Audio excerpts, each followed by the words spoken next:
அனைவருக்கும் வணக்கம். வாசிப்பவர் ஸ்ரீமதி செல்லம்மாள். மகாகவி பாரதியார் அவர்களுடன் பயணித்த ராமசாமி அவர்கள் பாரதியை பற்றி எழுதிய மகாகவி பாரதியார் எனும் புத்தகத்தை வாசித்து கொண்டிருக்கின்றோம். நூலின் பகுதி 8. 1905 இந்தியாவின் சரித்திரத்தில் ஒரு எல்லை. ஸ்மரணையற்று தூங்கிக் கொண்டிருந்த இந்தியர்கள் அந்த வருடம் கண் விழித்து கொண்டார்கள். 1907 முதல் நாட்டாருடைய தேசபக்தியின் போக்கு மாறிற்று. இவ்விரண்டுக்கும் வங்காள பிரிவினையும் லோகமான்ய திலகரும் காரணங்கள். 1905 முன் இந்தியர்கள் எவ்வளவோ கஷ்டங்களை அனுபவித்தாலும் அவை சுயமதிப்பை வளர்க்கும் கஷ்டங்கள் அல்ல. நமக்கு நேரும் கஷ்டங்கள் இருவகை. நம்மை அறியாமலே வரும் கஷ்டங்கள், நாம் வருவித்து கொள்ளும் கஷ்டங்கள். வண்டியிலே பூட்டின மாடு கஷ்டத்தை அனுபவிக்கிறது. எதிரி மாட்டை எதிர்த்து சண்டை போட்டாலும் கஷ்டம் அனுபவிக்கிறது. மாட்டின் முதல் கஷ்டம் அதன் சுய மதிப்புக்கும் சுதந்திர வாழ்வுக்கும் பாதகமான கஷ்டம். பிந்திய கஷ்டம் அதன் சுய மதிப்பையும் சந்தோஷத்தையும் வளர்க்கும் கஷ்டம். கஷ்டத்தை கண்டோ காணாமலோ அஞ்சுகிற மனிதன் எந்த வேலையையும் உருவாகச் செய்து முடிக்க முடியாது. கீர்த்திக்கு நிலைத்த வழி கஷ்டத்தை அனுபவிக்கக்கூடிய சக்திதான். விருப்புடன் வரவழைத்து கொண்ட கஷ்டம் மனிதனுக்கு பொறுப்பையும் கீர்த்தியையும் வளர்ச்சியையும் கொடுக்கும். மனிதன் கஷ்டப்படும் பொழுது அனுபவிக்கும் ஆனந்தந்தான் சிறந்தது. சூரத் காங்கிரஸ் உடைபட்டு போனது மட்டும் விசேஷமல்ல, இன்னொரு வினோத சம்பவமும் நேர்ந்தது. 1906 லாலா லஜபதி ராயும் சர்தார் அஜித் சிங்கும் பஞ்சாபிலிருந்து பர்மாவுக்கு நாடு கடத்தப்பட்டார்கள். லஜபதியின் பிரலாபம் என்று பாரதியார் பாடியிருக்கிறாரே, அந்த பாட்டு லஜபதியின் தேச பிரஷ்ட வாழ்வை குறித்துதான். 1907 காங்கிரசுக்கு லஜபதியை தலைவராக்க வேண்டும் என்பது திலகர் கோஷ்டியாரின் கருத்து. அரசாங்கத்தாரின் கோபத்துக்கு அஞ்சி மிதவாதிகள் இந்த யோசனைக்கு இடம் கொடுக்கவில்லை. பின்னர் லஜபதி விடுதலை அடைந்து நேரே சூரத் காங்கிரசுக்கு போய் சேர்ந்தார். கொள்கையில் லஜபதிக்கு திலகரிடம் பக்தி, மிதவாத சிரேஷ்டரான கோகலேயிடம் லஜபதிக்கு பிரியம். இவர்கள் இருவரையும் இவர்களுடைய கூட்டத்தார்களையும் ஒன்று சேர்க்க வேண்டும் என்று லஜபதி அரும்பாடு பட்டார். பயன்படவில்லை. இந்த காலத்தில் இந்தியா மந்திரியாக இருந்தவர் ஜான் மார்லி என்ற பெரியார். மிண்டோ பிரபு இந்தியாவுக்கு வைஸ்ராய். மிதவாதிகளை அணைத்து கொள்ளுங்கள் என்று இந்தியா மந்திரி மார்லி சீமையிலிருந்து வைஸ்ராய்க்கு தந்தி அனுப்பினார். இது கோகலே உள்ளிட்டவர்க்கு தெரியும். மிதவாதிகளை எதிர்த்து நிற்கும் கோஷ்டியாரை சர்க்கார் மடக்கி சிறை புகுத்துவது நிச்சயம் என்று கோகலே லஜபதியின் மூலமாய் திலகருக்கு செய்தி அனுப்பி வைத்தார். லஜபதி இந்த செய்தியை திலகருக்கு சொல்லியதும் அரவிந்தர் முதலியவர்களை கலந்து திலகர் பதில் கொடுத்ததும் ஆன இந்த சீனை அரவிந்தர் வாயால் வர்ணிக்க கேட்டால் மயிர்கூச்செறியும். மிதவாத வழியை பின்பற்ற திலகர் உடன்படவில்லை என்பது சரித்திரம். திலகரின் இந்த தீர்மானம் மனமறிந்து கஷ்டங்களை வருவித்து கொண்ட தீர்மானமாகும். இந்த தீர்மானமே நமது நாட்டாரின் மனோபாவத்தை அடியோடு மாற்றிய தீர்மானமாகும். இந்த தீர்மானத்துக்கு மனம் உவந்து ஆதரவு அளித்த பெரியார்களில் பாரதியார் ஒருவர். பாரதியாருடைய வாழ்வின் போக்குக்கு இந்த சம்பவங்கள் சிறப்பான காரணங்கள். பாரதியார் ஒப்பற்ற கவி என்ற முறையிலே கவி ரவீந்திரரைப் போல அரசியல் கிளர்ச்சியில் கலந்து கொள்ளாமல் ஒதுங்கி நின்றிருக்கலாம். இவ்வாறு செய்யாமல் அவர் அரசியலில் தீவிரமாக கலந்து கொண்டதற்கு திலகர், அரவிந்தர், விபின் பாபு இவர்கள் காரணம் என்று சொல்லலாம். பாரதியார் சூரத்திலிருந்து சென்னைக்கு திரும்பி வந்ததும் திலகரின் கொள்கையையும் வழியையும் ஆதரித்து இந்தியா பத்திரிகையில் சண்ட பிரசண்டமாய் எழுத ஆரம்பித்தார். 1908 திலகருக்கு 6 வருடம் கடுங்காவல் தண்டனை விதிக்கப்பட்டது. திலகர் கோஷ்டியை சேர்ந்த பெரிய மரங்களை ஒவ்வொருவராய் அரசாங்கத்தார் சாய்க்கத் தொடங்கினார்கள். சர்க்காரின் முதல் அடி தேசிய கூட்டத்தாரை கலகலக்கும்படி செய்துவிட்டது. அடுத்தது யார் என்று ஜனங்கள் பேச ஆரம்பித்தார்கள். பாரதியார் நடத்தி வந்த இந்தியா பத்திரிகையின் எழுத்து சென்னை சர்க்காருக்கு பிடிக்கவில்லை. முதல் பானம் இந்தியா பத்திரிகையை பிரசுரிப்பவர் பேரில் பாய்ந்தது. அடுத்த பானம் பாரதியாரின் பேரில் பாயும் என்று அவரது நண்பர்களுக்கு தெரியும். பாரதியாரின் வாழ்விலே இது ரொம்ப நெருக்கடியான சந்தர்ப்பம். நண்பர்கள் ஒன்று கூடி யோசித்தார்கள். இந்த சமயத்தில் பாரதியார் சிறை செல்லுவது உசிதமல்ல என்பது சில நண்பர்களின் யோசனை.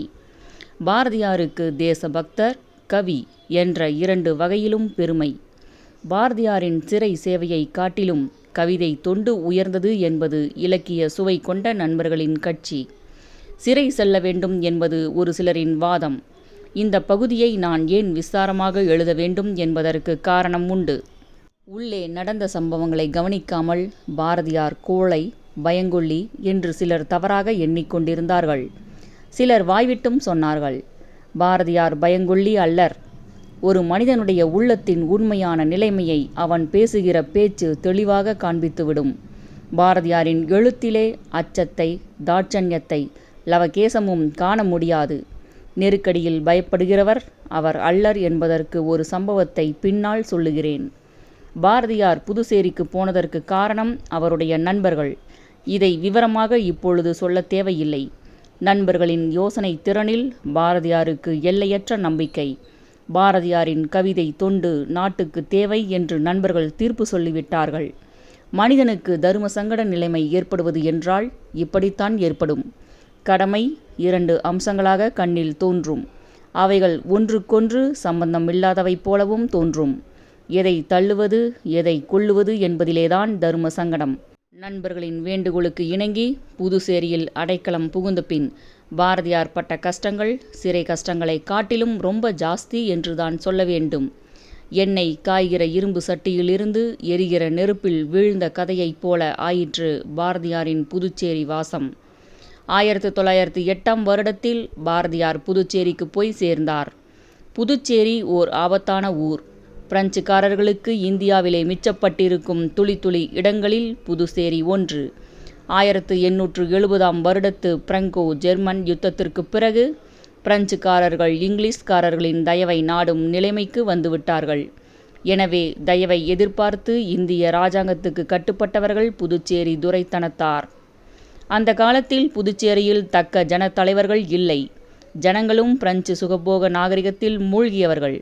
ஜனங்களுக்குள் கட்டுப்பாடு அதிகமில்லை. இந்த நிலைமையில் பாரதியாரின் கவித்திறன் அவர்களுக்கு எவ்வாறு அர்த்தமாகும்? அரசாங்கத்துக்கு பயந்து பாரதியார் ஓடி வந்து விட்டார் என்று புதுச்சேரி வாசிகளில் சிலர் யோசனையின்றி துவக்கத்தில் ஏளனம் செய்தார்கள். பாரதியாருக்கு ஒத்தாசை செய்யாததற்கு இந்த காரணமே போதாதா? ரொம்ப சக்தி படைத்த சர்க்காரை எதிர்த்த கலகக்காரர் பாரதியார் என்று நினைத்து மற்றும் பெரும்பான்மையோர் பயந்து போனார்கள். இவர்கள் பாரதியாரிடம் கிட்டே அணுகுவார்களா? இவர்களிடமிருந்து பாரதியார் எவ்வித ஒத்தாசையை எதிர்பார்க்க முடியும்? ஊர் புதிது, கையில் பசை அதிகமில்லை, சர்க்கார் பகைமையும் கூடவே இருக்கிறது. இப்படி நிலைமை இருக்குமாகில் பாரதியாரின் வாழ்வு பஞ்சுமெத்தை போல் படுத்துறங்கும் வாழ்வாக இருக்க முடியுமா? முதலாக ஈஸ்வரன் தர்மராஜா கோயிலை சுற்றியிருக்கிற வீதி ஒன்றில் ஒரு ஐயங்கார் வீட்டில் பாரதியார் குடிபுகுந்தார். தனித்து புதுச்சேரிக்கு வந்த பாரதியார் சம்பாஷணை நட்புக்கு திண்டாடி போனார். கடன் கொடுக்க நிர்வாகமில்லாதவர்கள் புதுச்சேரியில் அடைக்கலம் புகுந்தால் அவர்களை யாருமே கவனிக்க மாட்டார்கள். 100ஓடு 101 என்று சேர்த்து கொள்ளுவார்கள். அதற்கு மேலே உள்ளத்தில் ஒன்றுமே பரபரப்பு ஏற்படாது. பாரதியார் புதுச்சேரிக்கு சென்றதும் அவரை ஜனங்கள் கொஞ்சம் கொஞ்சமாய் தெரிந்து கொள்ளவே ஏற இறங்க பார்த்தார்கள். கடற்கரையில் அமைக்கப்பெற்றிருக்கும் இரும்பு பாலத்தில் பாரதியார் ஒரு பெஞ்சின் பேரில் உட்காரப் போய் வேறு எவரேனும் ஏற்கனவே உட்கார்ந்திருந்தால் அவர்கள் பெஞ்சை காலி செய்துவிட்டு சொல்லிக் கொள்ளாமல் அப்பால் நகர்ந்து போய்விடுவார்கள். இது மரியாதையால் அல்ல, மிதமிஞ்சின பயத்தால். இந்த வாழ்வு சிறையிலே தனி காவலில் இருப்பதைக் காட்டிலும் கேவலமானதாகும். பசிக்கிற ஒருவனுக்கு 4 பக்கங்களிலும் பக்குவமான ஆகாரங்கள் நிறைந்திருந்தாலும் உண்ண வகையில்லாமல் போனால் அவன் நிலைமை எப்படி இருக்கும்? இத்தனை ஜனங்களுக்கும் முதலில் பாரதியாரை அனுபவிக்க முடியாமல் போனதை பற்றி என்ன சொல்லுவது? எல்லாரும் வீரர்களாயிருக்க வேண்டும் என்பதில்லை. எல்லோரும் வீரர்களாயிருக்க முடியாமல் போனால் எல்லோரும் கோழைகளாயிருக்க வேண்டும் என்பதும் உண்டோ? பயப்படுவதற்கும் ஒரு எல்லை இல்லையா? அதுவும் புதுச்சேரி வாசிகள் பயப்படுவதற்கு எல்லை நிச்சயமாய் இருக்க முடியும். புதுச்சேரி பிரெஞ்சு ஆதிக்கத்தின் கீழ் இருந்தாலும் அதில் வசிப்பவர்கள் இந்தியர்கள்தானே, தமிழர்கள்தானே. அச்சத்தை லட்சணமாய் பழக்கி கொண்டிருக்கிறவர்களுக்கு அதற்கு எல்லை போடாவிட்டால் லட்சணம் அவலட்சணமாய் போய்விடாதா? பாரதியார் புதுச்சேரிக்கு போய் சேர்ந்த சிறிது காலத்திற்கு பிறகு மண்டையம் ஸ்ரீனிவாசாசாரியும் புதுச்சேரிக்கு போய் சேர்ந்தார். புதுச்சேரியிலிருந்தே இந்தியா பத்திரிகையை வெளியிட வேண்டும் என்பது தேசபக்தர்களின் யோசனை. யந்திரம் முதலிய யாவும் சென்னையிலிருந்து புதுச்சேரிக்கு வந்து சேர்ந்தன. ரூ. துய்ப்ளெக்ஸ் தூப்ளே வீதி என்ற ரோடில் இருந்த ஒரு கட்டடத்தை வாடகைக்கு பேசினர். அங்கிருந்து இந்தியா வெளிவந்து கொண்டிருந்தது. இதற்கு பாரதியார் பேரிலும் வாரண்ட். பாரதியாரை அரசாங்கத்தாரின் கண்ணில் குற்றவாளியாக தோன்றும்படி செய்தது இந்தியாவில் பிரசுரமான எந்த எழுத்து தெரியுமா? ஒரு எழுத்து எனக்கு நினைவு இருக்கிறது. என்று தனியும் இந்த சுதந்திர தாகம், என்று மடியும் எங்கள் அடிமையில் மோகம் என்று பாரதியார் ஆரம்பித்து இருக்கிறாரே, அந்த கிருஷ்ண சோத்திரம்தான்.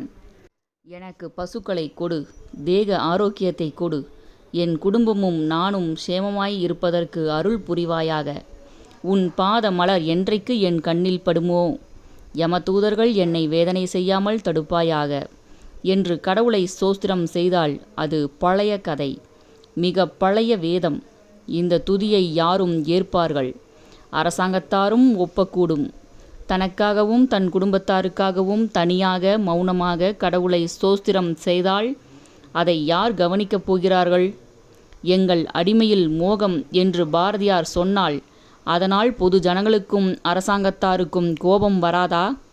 எங்கள் அடிமையில் மோகம் என்று சொல்லுவதற்கு பாரதியார் யார் என்று ஜனங்களும் அரசாங்கத்தாரும் கேட்கத்தானே செய்வார்கள். குத்துகிறார் போல் ஸ்தோத்திரம் செய்வது ஜனங்களுக்கு பிடிக்கவில்லை. வளர்த்து கொண்டே புதிய வகையில் மாற்றிக்கொண்டே வந்தால் ஒழிய ஜன சமூக வாழ்வு நாசமாய் போகும் என்ற உண்மையை அறிந்த அரசாங்கத்தார் பாரதியாரின் புது பேச்சையும் உயிர் நிறைந்த புது சிருஷ்டியையும் காண பொறுக்கவில்லை. இந்தியா பத்திரிகை புதுச்சேரியிலிருந்து எவ்வளவு காலம் வெளிவந்து கொண்டிருக்க முடியும்? ஜனங்களின் பயமும் அரசாங்கத்தாரின் கோபமும் ஒன்று சேர்ந்தால் நல்ல பத்திரிகைக்கு அல்ப ஆயுள்தான். பெரும்பாலும் அந்த பத்திரிகை தானாக தற்கொலை செய்து கொண்டு மடிய வேண்டிய நிலைமைக்கு வந்துவிடும். இருந்தாலும் இந்தியா பத்திரிகைக்கு செல்வாக்கு இருந்தது. அதாவது கள்ளக்காதல். கள்ளக்காதல் எவ்வளவு காலம் நிலைத்திருக்கும்? கள்ளக்காதலுக்கு உயிரும் மோகமும் அது பகிரங்கமாகாதிருக்கும் வரையிலேதானே. வெளிப்பட்டு போனால் அந்த காதலை தாங்கி கஷ்டங்களை அனுபவிக்கக்கூடிய தைரியம் பெரும்பான்மையான காதலர்களிடம் இருப்பதில்லையே. தேசபக்தியும் ஒரு நிலைமையில் கள்ளக்காதலைப் போலவே இருக்கும். அரசாங்கத்தார் பயமுறுத்தாத வரையில் தேசபக்தி ராஜபாட்டையில் செல்லும். கஷ்டங்கள் நேராத வரையில் எல்லோரும் தேசபக்தர்கள்தான். எல்லோரும் வந்தே மாதர கூச்சல் போடுவார்கள். இந்த இடத்தில் கோஷம் என்ற நல்ல வார்த்தையை பிரயோகம் செய்வது தவறாகும். பாரதியார் இந்திய பத்திரிகையை புதுச்சேரியிலிருந்து நடத்தி வந்த காலத்தில் இந்த கள்ள காதல் தேசபக்திதான் முழக்கம். இந்தியா பத்திரிகையை வாங்கி படிக்கும் தமிழர்கள் அதை பகிரங்கமாக படிக்க மாட்டார்கள். பறிமுதலான புஸ்தகத்துக்கு கிடைக்கும் இரகசிய மரியாதைதான் இந்தியா பத்திரிகைக்கு கிடைத்தது. மனிதன் ஆபத்தினால் அநேகமாய் சாவதில்லை. ஆபத்து வருமோ என்று எண்ணி எண்ணி ஆபத்து வருவதற்கு முன்னே 3/4 பங்கு இறந்து போய்விடுகிறான். இந்தியா பத்திரிகையை புதுச்சேரியிலிருந்து வர ஒட்டாமல் சென்னை சர்க்கார் தடுத்து விடுவார்களோ என்று ஜனங்கள் நினைக்க ஆரம்பித்த பொழுதே இந்தியாவின் ஆயுள் காலம் குறுகிவிட்டது என்று சொல்லலாம். எண்ணத்துக்கு தகப்பன் விருப்பம் என்று ஆங்கிலத்தில் ஒரு பழமொழி உண்டு. அதாவது எல்லா எண்ணங்களுக்கும் காரணம் ஆசைதான். ஆசையினால் தான் எண்ணங்கள் மனதில் தோன்றுகின்றன. மனிதனுக்கு நேரும் கஷ்டங்களுக்கு காரணம் அவருடைய மனதில் குடிக்கொண்டிருக்கும் அச்சமே. பயமே கஷ்டத்துக்கு தாய் என்று சொல்லலாம். இந்தியா பத்திரிகை நின்று போவதற்கு முன்னர் அதை நடத்தி வந்த அன்பர்கள் பாரதியார் உட்பட பட்ட கஷ்டங்களை சொல்லி முடியாது. நல்ல முயற்சிக்கு பண கஷ்டம் எல்லா தேசங்களிலும் உண்டு. ஆனால் நம்முடைய நாட்டில் அந்த கஷ்டத்துக்கு எல்லை கோல முடியாது. நாய் வேஷம் போட்டு கொள்ளுகிறவன் தானே குறைத்து தீர வேண்டும். மற்றவர்கள் அதை பார்த்து நற்சாட்சி பத்திரம் கொடுப்பார்கள். பணத்தால் சன்மானம் செய்ய மாட்டார்கள். பெரும்பாலும் ஏழை எளியவர்கள்தான் தேசபக்தர்களாக இருப்பார்கள். அவர்கள் கையில் பணமேது? சிறை முதல் தூக்குமேடை வரையில் செல்ல அவர்கள்தான் தயாராய் இருக்க வேண்டும். இடையே ஜீவனத்துக்கு நல்ல வழியில் முயற்சி செய்ய வேண்டும். பத்திரிகை முதலிய தொண்டுகளுக்கும் பணத்தை கண்டுபிடிக்க வேண்டும். கற்பனையும் தேசபக்தியும் உள்ளவர்களுக்கு இது நன்றாய் தெரியும். விஸ்தாரமாக சொல்ல தேவையில்லை. இந்தியா பத்திரிகை புதுச்சேரியிலிருந்து சரிவர வெளியூர்களுக்கு போய் சேராது. இந்தியா காரியாலயத்துக்கு வந்து சேர வேண்டிய பணம் சரிவர வந்து சேராது. தபால் ஆபீஸிலும் சதா சில்லறை தகராறுகள் நேர்ந்து கொண்டிருந்தன. ஆக மொத்தம் பாரதியார் பட்டினி. காரியாலயத்தில் வேலை செய்பவர்களுக்கு கஷ்டம். மொத்தத்தில் எல்லோருக்கும் கற்பனை செய்து கொள்ள முடியாத தொல்லை. முயற்சி திருவனையாக்கும் என்றார் வள்ளுவர். முயற்சி என்ற சொல்லுக்கு பதிலாக உணர்ச்சி என்ற சொல் பிரயோகம் செய்யலாமோ என்று நான் யோசிக்கிறேன். தேசபக்தர்களுக்கு அவர்களுடைய உணர்ச்சிதான் வற்றாத ஊற்று, குறையாத பொக்கிஷம். இந்த பொக்கிஷத்தை கொண்டுதான் பாரதியாரும் அவரது அருமை நண்பர்களும் இந்தியா பத்திரிகையை நடத்தி வந்தார்கள். பத்திரிகை நடத்துவது சுழுவான வேலைதானே என்று நீங்கள் சிரிக்கவும் கூடும். அலை ஓய்ந்து நீராடுவது என்பது என்றைக்குமே சாத்தியப்படாத சங்கதியாகும். எல்லோரும் தேசபக்தர்களாகி அவர்கள் யாவரும் தனவந்தர்களாகவும் ஆன பின்னர் நாட்டின் சுதந்திர முயற்சிகளில் ஈடுபட வேண்டும் என்று வேதாந்தம் பேசினால் அந்த பேச்சு கவைக்கு உதவுமா? இந்தியா பத்திரிகை நிற்பதற்கு முன்னமே பாரதியார் தமது வீட்டை மாற்றிக்கொண்டார். ஈஸ்வரன் தர்மராஜா கோயில் வீதி கோடியில் விளக்கெண்ணெய் செட்டியாரின் வீட்டுக்கு குடிமாற்றி கொண்டார். இந்த தங்கமான செட்டியாரை பற்றி தான் துவக்கத்தில் நான் பிரஸ்தாபம் செய்தது. விளக்கெண்ணெய் செட்டியாரின் உண்மையான பெயர் எனக்கு ஞாபகமில்லை.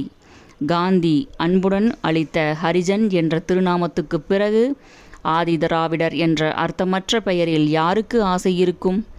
விளக்கெண்ணெய் செட்டியாரின் வீடு இல்லாமல் போனால் பாரதியாரின் புதுச்சேரி வாசம் பாலைவனமாய் போயிருக்கும். நான் அறிந்து செட்டியார் பாரதியாரை வாடகை பணம் கேட்டதே கிடையாது. செட்டியார் வருவார், பாரதியார் பாடிக்கொண்டிருக்கும் பாட்டை கேட்பார், பிறகு மௌனமாய் வெளியே போவார். பாரதியார் பேச்சு கொடுத்தால் ஒழிய செட்டியார் தாமாக ஒன்றும் பேச மாட்டார். செட்டியார் வருவார், நிற்பார், போவார். வீட்டுக்கு சொந்தக்காரர் வாடகைக்காக, அதுவும் 6 மாத வாடகைக்காக கால் கடுக்க நின்று கொண்டிருப்பது அதிசயத்திலும் அதிசயம் அல்லவா? விளக்கெண்ணெய் செட்டியாரின் வீடு சங்கப் பலகை, காண மந்திரம், அபய விடுதி, சுதந்திர உணர்ச்சி களஞ்சியம், அன்னதான சத்திரம், மோட்ச சாதன வீடு, ஞானோபதேச அரங்கம், இத்தனை காரியங்களும் அங்கே நடைபெற்றன என்று சொல்லுவது மிகையாகாது. இவைகள் நடைபெறும் காலங்களில் பாரதியார் எல்லாவற்றிற்கும் சாசுவத தலைவர். ஓட் எடுத்து தலைமை பதவி பெறவில்லை. மணித்திரு நாட்டின் தவப்புதல்வர் அவர் என்ற உரிமை ஒன்றே போதாதா? இதனிடையே அரவிந்தர் புதுச்சேரிக்கு வந்து சேர்ந்தார்.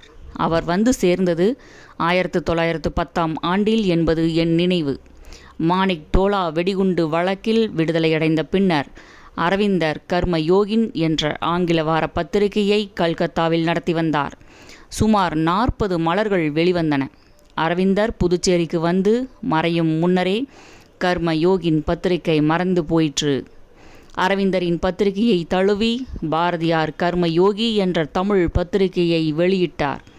அது புதுச்சேரியில் செய்கோன் சின்னையா அச்சுக்கூடத்தில் அச்சடிக்கப்பட்டது. அச்சு முத்து முத்தாய் அழகாய் இருக்கும். அந்த பத்திரிகையில் எழுத்து பிழை ஒன்றும் காண முடியாது. பகுதி 9.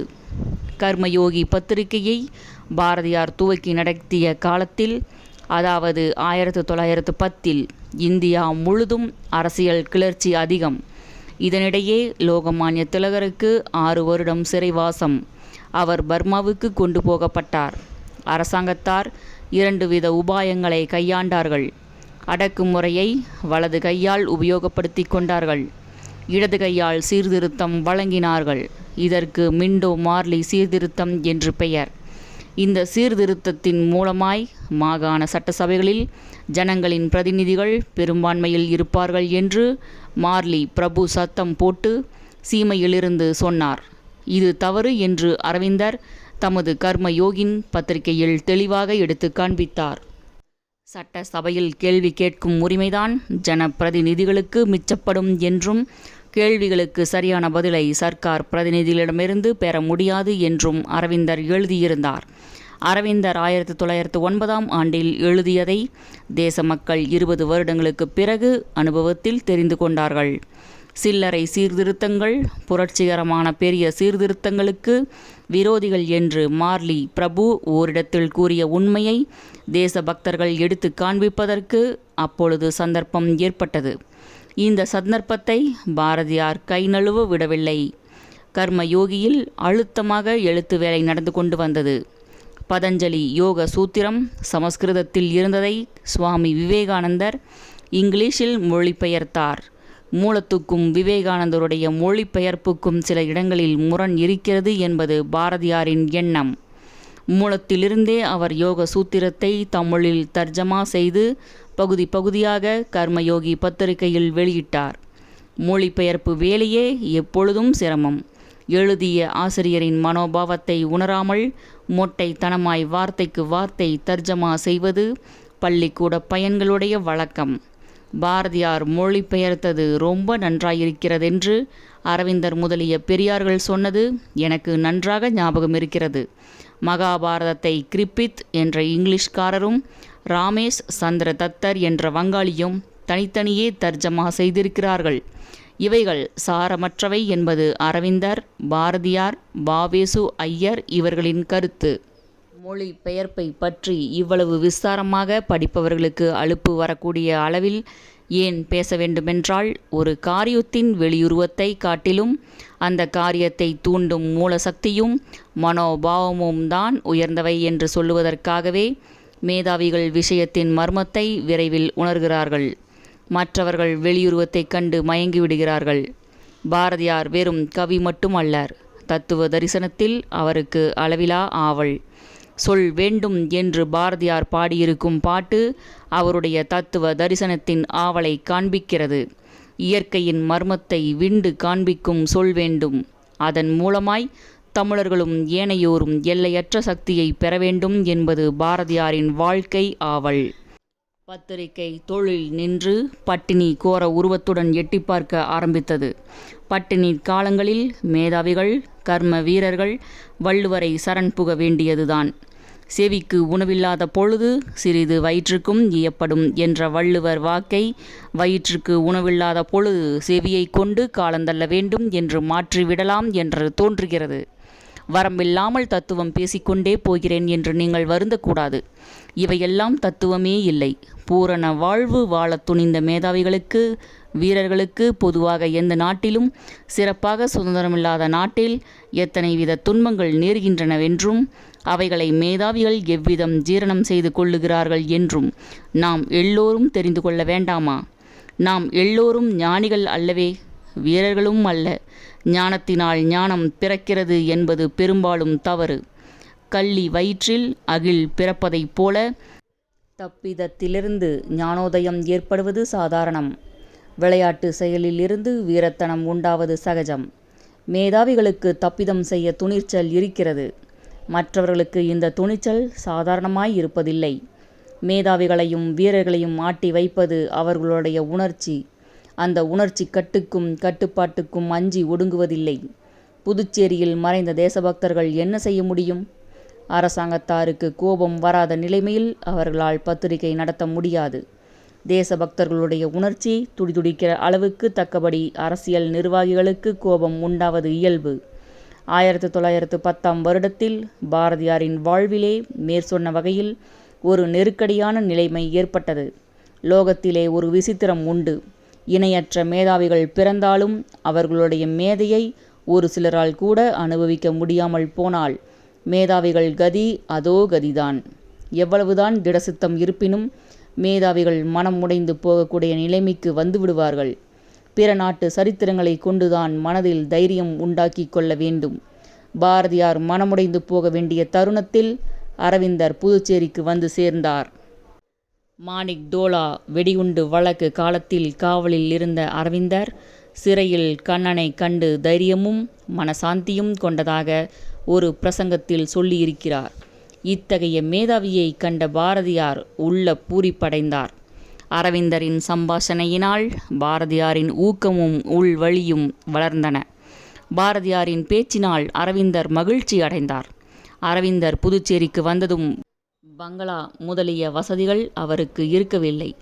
கலவை சங்கர செட்டியார் வீட்டு 3வது மெத்தையில் அரவிந்தரும் அவரது சிஷ்யர்களும் வாசம் செய்து வந்தார்கள்.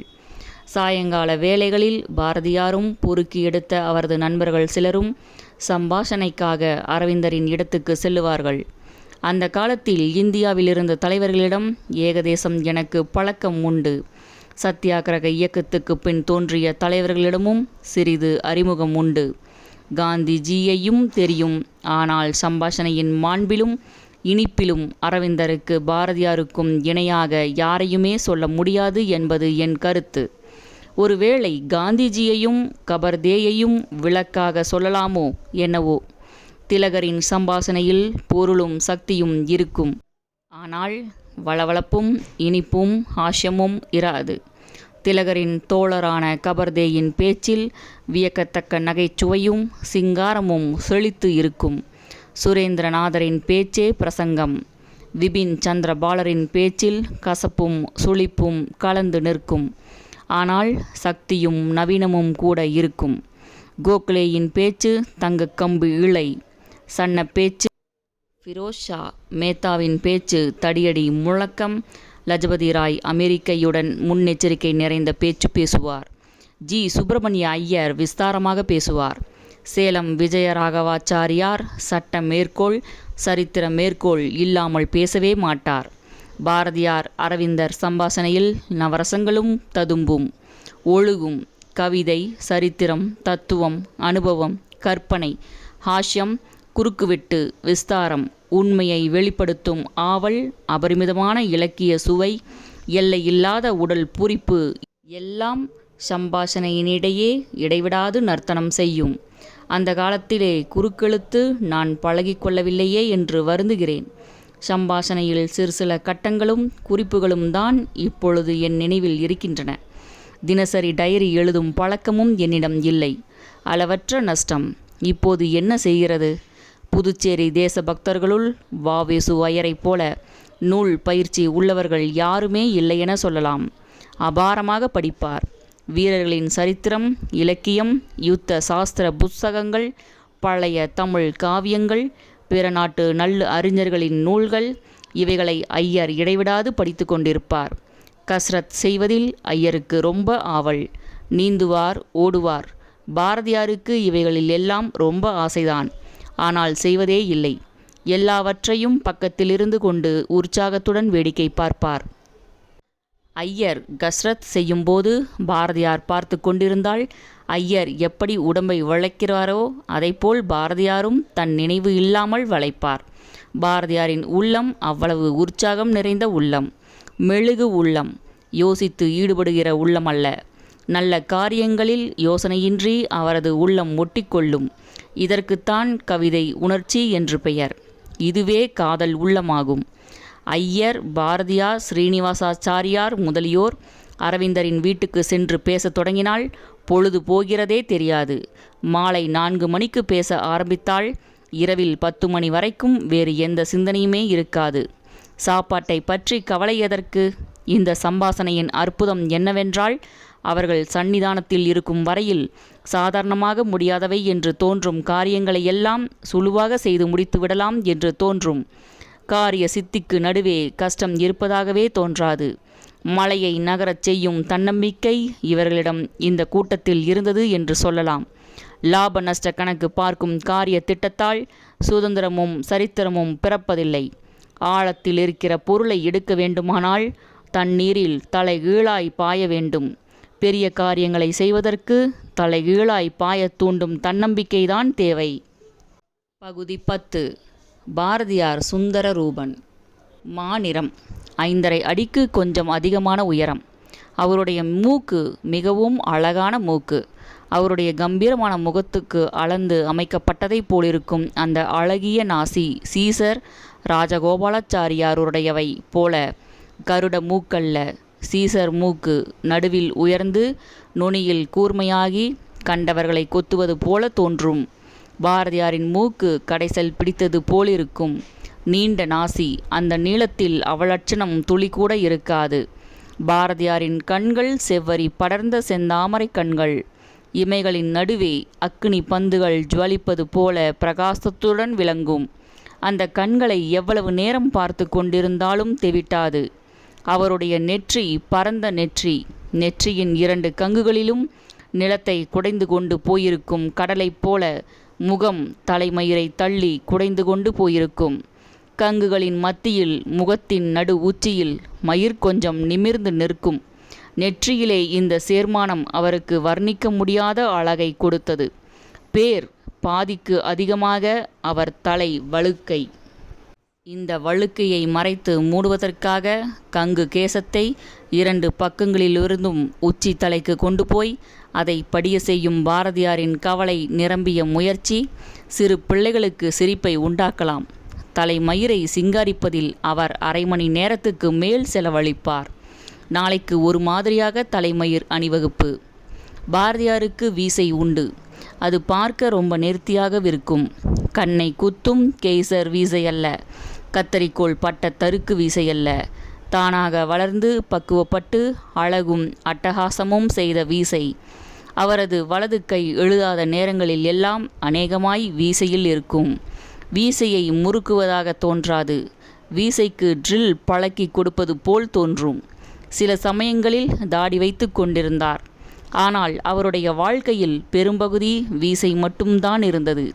ஒரே ஒரு சமயம்தான் வீசை இல்லாமல் இருந்தார் என்பது என் நினைவு. அவருடைய நடு நெற்றியில் சந்திர வட்டத்தைப் போல குங்குமப் பொட்டு எப்பொழுதும் இருக்கும். குங்குமப் பொட்டு இருப்பதில் அவருக்கு ரொம்ப கவனம். இடுப்பிலே தட்டு சுற்று வேஷ்டி. சாதாரணமாய் சொல்லப்படும் சோமன் கட்டு அவர் கட்டிக்கொள்வதில்லை. சில சமயங்களில் சோமன் கட்டு கட்டிக்கொண்டிருந்து அழுத்து போய் அதை விட்டுவிட்டார். உடம்பிலே எப்பொழுதும் ஒரு பனியன் சட்டை இருக்கும். வேஷ்டிகளையோ சட்டைகளையோ அவர் சலவைக்கு போட்டு நான் பார்த்ததில்லை. யாராவது ஒரு பக்தனோ வீட்டு வேலைக்காரியோ துவைத்து காய வைத்திருப்பார்கள். பனியனுக்கு மேல் ஒரு சர்ட்டு. அது கிழிந்தும் இருக்கலாம். அநேகமாய் பித்தான் இருக்காது. இதற்கு மேல் ஒரு கோட்டு. இதற்கு மரியாதைக்காக ஒரு பித்தான் போட்டுக்கொள்வார். ஷர்ட்டின் இடது பக்க பித்தான் துவாரத்தில் ஏதாவது ஒரு புதிய மலர் செருகி வைத்து கொள்ளுவார். ரோஜா, மல்லிகை கொத்து முதலிய மணங்கமலும் பூக்கள் அகப்பட்டால் நல்லதுதான். இல்லாவிட்டால் வாசனை இல்லாத புது பூ எது அகப்பட்டாலும் போதும். வேப்பம்பூவாய் இருந்தாலும் பரவாயில்லை. நாள் மலர் ஒன்று அந்த பித்தான் துவாரத்தில் கட்டாயமாய் இருந்துதான் ஆக வேண்டும். இடது கையில் ஒரு நோட்டு புஸ்தகம், சில காகிதங்கள், ஒரு புஸ்தகம், இவைகள் கண்டிப்பாய் இருக்கும். கோட்டு பையில் ஒரு பெருமாள் செட்டி பென்சில் இருக்கும். பவுண்டன் பேனா அவரிடம் தரிப்பதில்லையோ என்னவோ. பவுண்டன் பேனாவில் அவர் எழுதி நான் பார்த்ததில்லை. எப்பொழுதும் பென்சில் எழுத்துதான். எழுத்து குண்டு குண்டாய் இருக்கும். ஒரு எழுத்தின் பேரில் இன்னொரு எழுத்து படாது. உராயவும் உராயாது. க ச இரண்டிற்கும் வித்தியாசம் இல்லாமல் நம்மில் பலர் எழுதுகிறார்களே. அத்தகைய அலட்சிய புத்தியை பாரதியாரின் எழுத்திலே காண முடியாது. ஒற்று எழுத்துகளுக்கு மேல் நேர்த்தியான சந்தன பொட்டை போல புள்ளி வைப்பார். அவருடைய எழுத்தை அச்சாரப்பியாசம் ஆரம்பிக்கும் குழந்தைகள் கூட படிக்கலாம். ஒரு வரிக்கும் மற்றொரு வரிக்கும் இடையே தாராளமாக இடம் விட்டு எழுதுவார். காகிதத்தின் 2 கங்குகளிலும் போதிய இடம் விட்டு விடுவார். உடை விஷயத்தில் ஒன்று பாக்கி. வடநாட்டு சீக்கியர்களைப் போல் முண்டாசு கட்டிக்கொள்வதில் அவருக்கு ஆசை அதிகம். அந்த தலைப்பகையுடன் அவர் ஹிந்துஸ்தானி பேசினால் அவரை தமிழன் என்று யாருமே சொல்ல முடியாது. அவ்வளவு தெளிவான உச்சரிப்பு. பாரதியாரின் வெளி புறப்பாட்டுக்கு இத்தனை அங்கங்களும் தேவை. இவ்வளவோடும் சேர்ந்த குதூகலமான குமரி சிரிப்பு. சங்கீத வித்வான்கள் ரவை புரட்டுவது போல பாரதியாரின் சிரிப்பில் அபரிமிதமாக ரவை புரளும். பாரதியார் இடது காலை கூசாமல் தரையில் வைக்க மாட்டார். இடதுகால் பாதத்தில் அவருக்கு 3/4 பைசா அகலத்தில் ஆணி விழுந்திருந்தது. சில சமயங்களில் கவனக்குறைவால் அவர் இடதுகால் கல்லிலோ வேறு கடினமான பொருளிலோ பட்டுவிட்டால் அவர் துடிதுடித்து அந்த இடத்திலேயே சிறிது நேரம் உட்கார்ந்து விடுவார். பாரதியார் குனிந்து நடந்ததே கிடையாது. கூணாதே கூணாதே என்று அடிக்கடி இளைஞர்களிடம் சொல்லுவார். கொஞ்சம் கூட சதையே இல்லாத மார்பை பட்டாளத்து சிப்பாயைப் போல முன்னே தள்ளி தலை நிமிர்ந்து பாடிக்கொண்டே நடப்பதில் பாரதியாருக்கு ரொம்ப பிரியம்.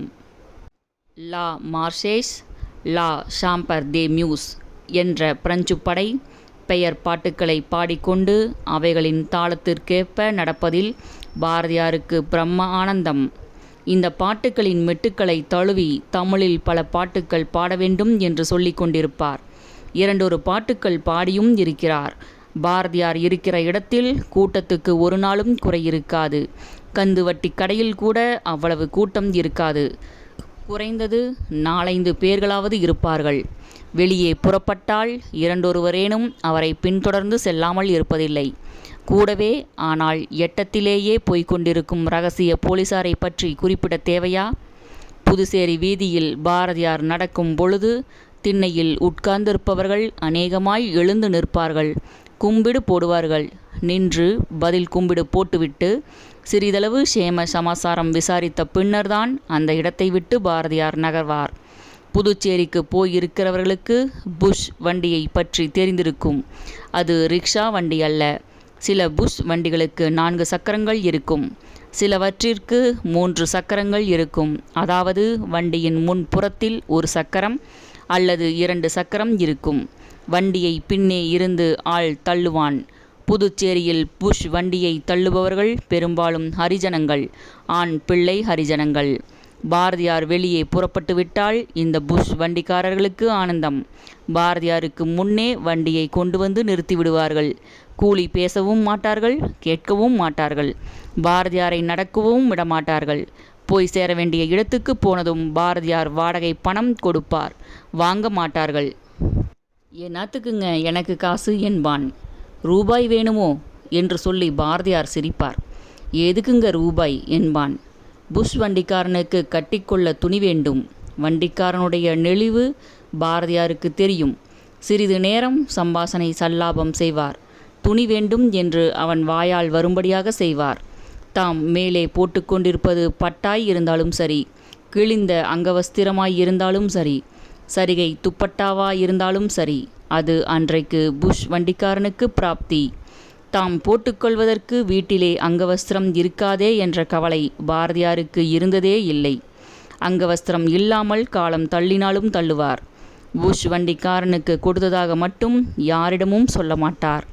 பாரதியாருக்கு அங்கவஸ்திரம் இல்லையே என்ற பரிவு கூர்ந்து யாரேனும் நண்பர் அவருக்கு புதிய அங்கவஸ்திரம் கொடுத்தால் அதற்கும் மேற்சொன்ன கதி நேர்ந்தாலும் நேரும்.